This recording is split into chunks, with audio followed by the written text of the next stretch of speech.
Isang parking lot sa Quezon City ang ginawang tindahan ng iligal na droga. Ang nakababahala pa kabilang sa mga parokyano, mga jeepney driver. May report si Marisol Abduraman. Tingi-tinging shabu, mga drug paraphernalia at mga bala ng M16 rifle ang na-recover ng Quezon City Police District Anti-Illegal Drugs nang pasukin nila kanina ang parking lot na ito sa barangay Duyan-Duyan, Cubao, Quezon City.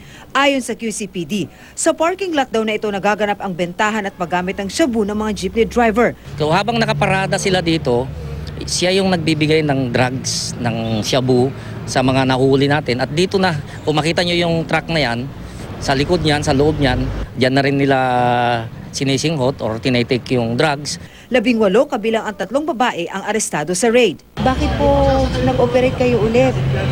Hindi mapigilan yung mga tao, driver talaga dyan, papasok talaga dyan. Kasi garahian yan eh. Papasok sila dito, pupisto sila, akala mo nakaparking lang. Pag nasa jeep ka talaga, parang pagod, traffic. Pag kahit sarado na yung gate, tumatalon po sa gate, yung mga bumibili. Tapos may dala silang mga drugs. Nito lang Pebrero, pinasok ng mga otoridad ang parking lot na ito na nagsisilbi raw drug den ang mga driver at konduktor ng jeep. Pero tila hindi na nadala ang mga parokyano nito, maging ang caretaker nito. Dahil makalipas lamang ang 2 buwan, huli sila matapos ang panibago na namang raid. Sasampahan ng reklamong paglabag sa Republic Act 9165 ang mga nahuli. Kaya nga hilingin ko sa may-ari ng loteng ito na totally ipasara muna ito. Huwag na munang gawing pay parking. Marisol Abduraman, GMA News.